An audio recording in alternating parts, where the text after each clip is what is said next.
Welcome to Recovery Guy Podcast. Welcome. Recovery is a lifelong process.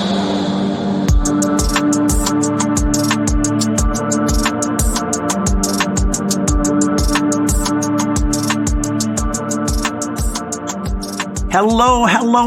My name is Robert. I am the Recovery Guy. And if this is Tuesday, this must be the fix. Thank you so much for joining us today. And we're excited to share with you things that we do along the way and the journey that I've been on for many years and all the opportunities I've had to try different things and different approaches. Some are new approaches. Some are variations on approaches I've seen from others or read from others or heard from others. But I've tried to really gain this well-rounded approach to living and enjoying life to the fullest. As it says in the big book of Alcoholics Anonymous, we are not a glum lot. We are absolutely sure that God wants us to enjoy this life, that laughter makes for usefulness. For we've recovered and we've been given this new way to live and to share our joy and everything that comes with our wellness. So I'm glad that you're here. I got a great comment from a dear listener the other day, and she was writing to me and said, my drive to work is so much more encouraging because that's when I listen to your podcasts. And so I'm so grateful for that because that's what I do. I'm like you. I like podcasts that are uplifting, that help challenge me and allow me to look at me to make sure that my saw is continually being sharpened, right? Because life is a battle. And why would you go into battle with a dull instrument, right? And so I want my saw, my knife, my weapon, as I cut through the challenges of life, I want it to be sharp. I want it to be able to pierce the darkness and sharper, as the Bible would say, as any two-edged sword. And so that's the approach that I want to take. And so I'm always doing things to build myself in hopes that we can build together. So thank you so much for that. Thank you for listening. Let's get right to today's topic. It is called Hope for the Holidays. Hope for the holidays. I heard a lot early going on in recovery with the holidays and the first set of holidays and how challenging they can be. And I understand to a degree, but then again, I learned so much along the way. And I want to share some of those thoughts with you today. This holiday season will be my 32nd Christmas and Thanksgiving and New Year's and celebrating my dear friends who celebrate Hanukkah and the other religious ceremonies that my friends enjoy themselves as I enjoy my friends and I celebrate with them. But obviously, as a Christian, Christmas has some added significance for me, and I hope you find added significance for you in this holiday season. But hope for the holidays. One of the things that I've heard and I'm watching on social media is that it can be really challenging that the Christmas or the holiday season is said to be a difficult time to get through. Now, if that's true, is it true because it's the time of the year? Or is it true because what we're focusing on. Listen to the question one more time because it's actually a challenge.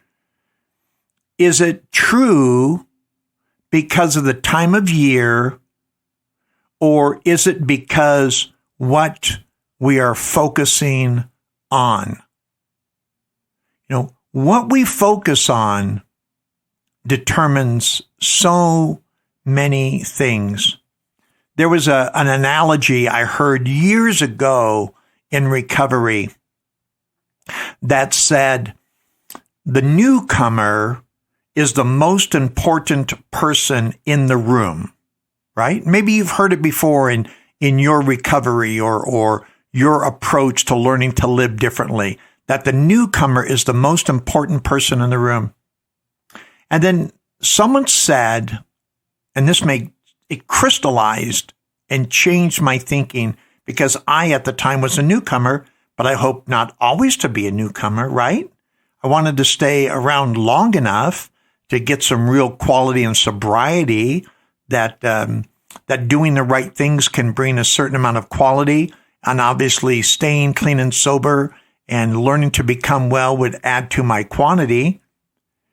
But they said the reality is, if you view the newcomer as the most important person in the room, then you view your recovery or the fellowship of your recovery as a giant furnace that needs new coals just to keep it going. The reality is, if we who are already there in the rooms, in the recovery, if we don't do everything we can for ourselves, there's not going to be anyone there when the newcomer arrives. And I love that so much because it put the onus back on me that even though you encourage me and you support me, you're not my recovery, you're not my sobriety, you're not my wellness. You're a benefit and an addition to it. It's my internal decisions that I make for me that help grow me. Now, once again, they may be components of things that you're doing that I glean and grab a nugget here and a nugget there and incorporate them into my life where they fit and work for me. But I'm still needing to focus on me and what needs to change in me and my attitudes regarding a particular person, place, situation, or time. I love it so much because it has an opportunity to change my perspective, because the point is, it is all my perspective. Now, I don't know if you're Shakespeare fans or not. I am, but I'm not. I love some of his amazing quotes along the way, but I don't know many of his plays. But he is said to be the greatest writer and playwright and maybe even thinker of all time. In William Shakespeare's Hamlet, it's Act 2 and Scene 2. And it's a discussion about Denmark and prison. Anyway, but here's the quote. "Why then, 'tis none to you? For there is nothing either good or bad, but thinking makes it so. To me, it is a prison. Well, then, it isn't one to you. Since nothing is really good or bad in itself, it's all what a person thinks about it." Isn't that wild? And I love Shakespeare's passion and full thoughtfulness becoming full circle. There is nothing either good or bad, but thinking makes it so. To me, it is a prison. Well, then, it isn't one to you, since nothing is really good or bad in itself. It's all what a person thinks about it. And here's where I want to take that in light of hope for the holidays. Whether it's December 21st or January 1st or any other day in the holiday season, Thanksgiving, or whatever you're celebrating, wherever you're at in the world, or wherever you're at in your culture, or wherever you're at in your family structure. The point is, it should be no different than February 25th or June 1st or September 29th or October 15th, any other date on the calendar. What separates it and makes it more difficult is what we focus on. Again, nothing is really good or bad in itself. It's all what a person thinks about it. It's my responsibility. We appreciate or we feel at a loss based on what our focus is. Do you agree with that? Do you think that thought holds value? We appreciate or feel at a loss or gain based on what our focus is. We also need to be willing to substitute what we have for what we want. In reality, there's always going to be things that I want but don't yet have. Does that make sense to you? Is that true for you? Are there things that you would want but don't yet have? I have a laundry list of things that I would like to see occur in my life, but I don't have yet. So what does that mean? Does that mean that I'm stuck in this rut of want and lacking? Do you know what a rut is? A rut is a grave with both ends kicked out. And if we don't get out of the rut, we're going to die there. And a rut was not designed for you and me of recovery, of wellness, people who are on a path of setting aside all the negative events and energy, things that were done to us and things that we did and things that just happened because we're in this thing called life. We need to have a focus on what we have, not on what I'm waiting for. And in reality, very rarely in God's economy have I been lacking what I need. Where are you with that statement? When you look at your life and you take your inventory and you look and see in all of the departments of your life as you would consider your alignment and departments of the dimensions of your life, of the mental, of the emotional, the physical, and the spiritual domain. When you look at those four dimensions, what are you lacking? And why are you lacking? I love this poem, this short little story. And it goes like this. I went to God and asked him for what I wanted, and he gave me what I needed. Not to seem ungrateful, I waited a bit and I went back to ask him for what I wanted. And again, he gave me what I needed.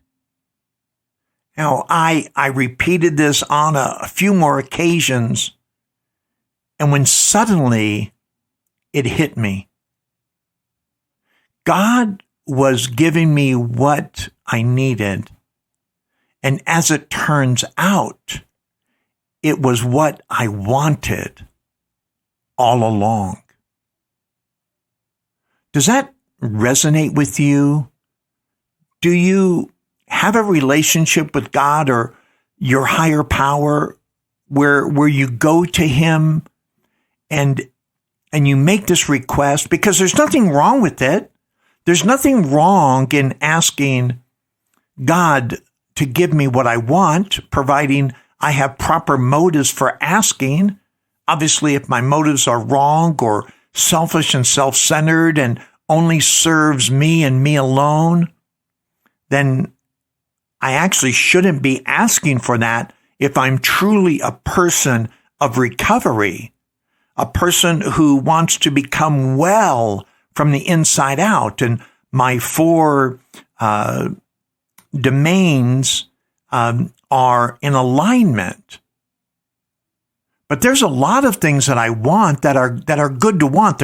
I make no apologies for wanting them. But God always gives me what I need. Does he give you what you need? And like me, isn't that what you wanted all along? But sometimes, I'm not willing to let go of the things that keep me from getting what I need, which is what I wanted all along. Sometimes when I look for the hope in the holidays, I'm not letting go of my past. I'm not letting go of the pain. I'm not letting go of the suffering. I'm not letting go with any abandonment. I'm not letting go with what I did when I was out there abusing alcohol and drugs and other behaviors that led to my demise and broke down everything that I said I believed in because my selfishness and self-centeredness was so deep. I just couldn't let go. But we have to let go. And we have to hold on to something else. My question is, what are you holding on to that is causing you discomfort and dulling your light? What is it? What is it that you're not willing to set aside? Something that you can't control, something that's not even a part of your life. A person, a place, a thing, a circumstance, a vision, a picture of the way a holiday or Christmas or whatever you celebrate, what that ought to be to give you fulfillment. But it's never going to happen. It's never become real because we can't unwind what we've done. We can only be better moving forward. You know, by the time I got into recovery, by the time I was able to be the husband I wanted to be and the father that I wanted to be, my ex-wife was already remarried. My children were calling someone else dad. I would always be their father, but I stopped being their dad. The best I would ever be is her former husband, because she went on. What was I to do with that? That first Christmas that I would spend sober and clean and on that path of wellness without that family, without that wife. Was I going to hold on to that and say, I can't enjoy this without, or was I going to look in another direction and take advantage of what I had been given instead of what I no longer had? Was I going to be grateful for getting what I needed? Or was I still going to worry about what I wanted? All we have to do during this holiday season is to hold on to something that brings fulfillment instead of fear. So what do you have now? And I don't care how menial it may seem, or how much you need to minimize your grandiose thinking to understand how valuable it is. The simplicity of joy is so profound because people who have so much less than you and me find joy in the simplest of things because they focus on what they're able to have and receive, not on that which they don't. My sister Mary, who I love beyond words, and I've shared this poem that she shared with me over 30 years ago, and it goes like this. As children bring their broken toys with tears for us to mend, I brought my broken dreams to God because He was my friend. After waiting patiently, I asked, "How could you be so slow?" "My child," He said, "what could I do? You never did let go." So I'm going to ask you again, what are you holding on to that is preventing God, that power greater than you, that source that you rely on? What are you holding on to that's preventing Him from putting something else in your hand? Because picture this, if I'm holding on to something, can I hold on to something else? Can I hold on to good or positive and negative at the same time? No, because they're polarizing. They resist each other. Can I hold light and dark in the same hands simultaneously? I cannot, because darkness would cancel light, and light would shine and diminish the darkness.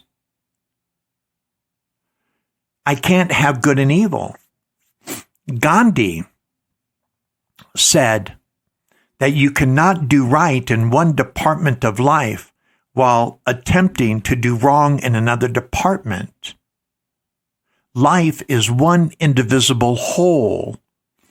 I cannot be going to God to asking Him for something great and wonderful, something that I really need, while I'm holding on to something I no longer have. You know, my first Christmas, I was about 9 months sober and clean.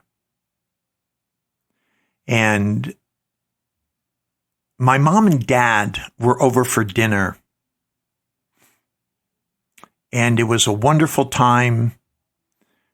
As many of you know, and you've heard my story, my dad and I wanted to be so close to him, and he wanted to be so close to me. But you know, when alcohol's involved, all bets are off. And regardless of what you want and how badly you want it, alcohol and drugs, they just get in the way. And that's just the way it is. But my dad got sober, and then I got sober. So my dad was over at my house, and we were becoming the friends I always wanted us to become, and I was so glad. But yet I was still afraid because I was still so new at this thing called recovery. But my mom and dad were over for dinner, my first sober Christmas season, my first holiday season when I was learning to find hope for the holidays. And towards the end of the evening, my dad took me aside and gave me this beautiful watch that I still have to this day. And he gave me a hug. And he said, "You know what, Bobby? your mom and I, we used to worry about you all the time, but we don't worry about you anymore. Blew me away. To this day, all these years later, it is one of the sweetest memories I can have.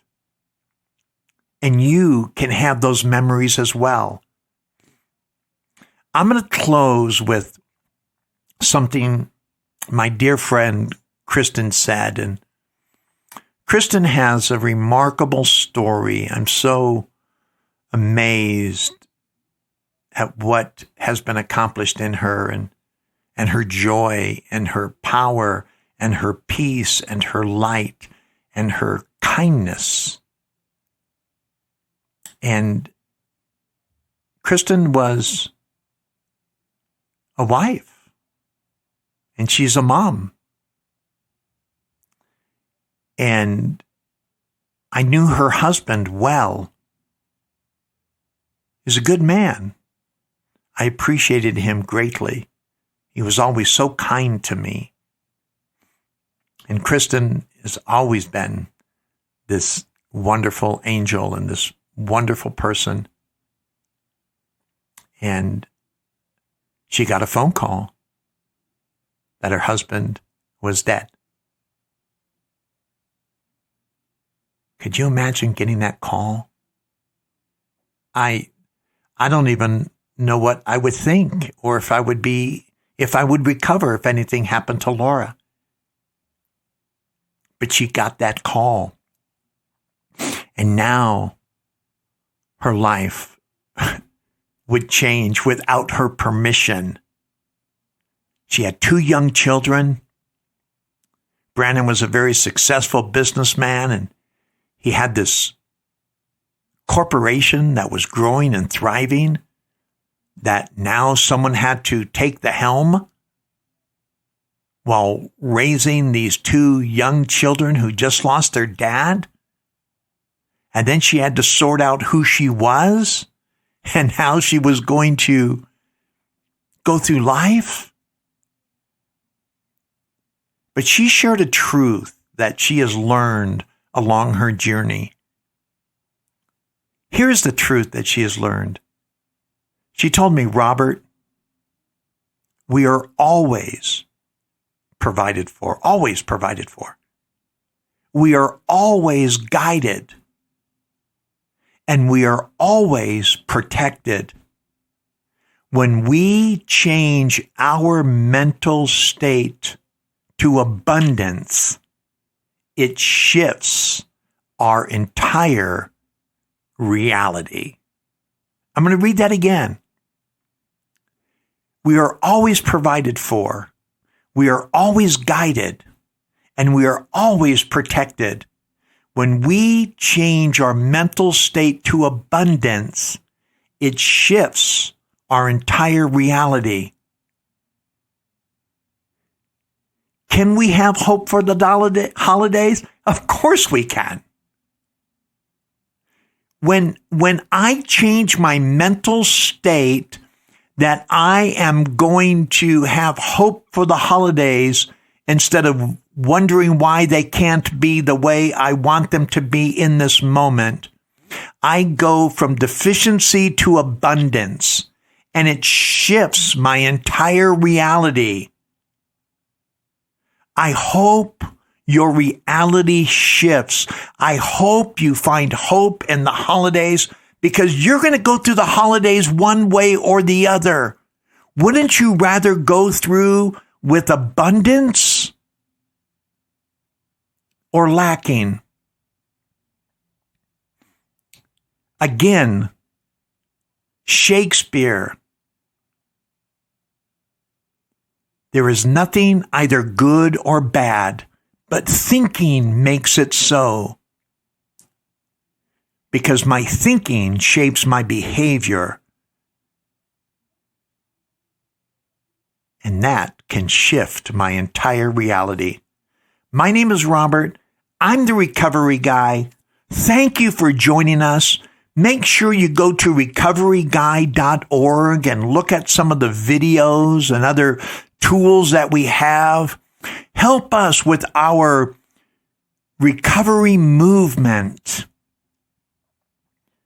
Our approach to wellness requires you to participate in that movement. My name is Robert. I am the Recovery Guy.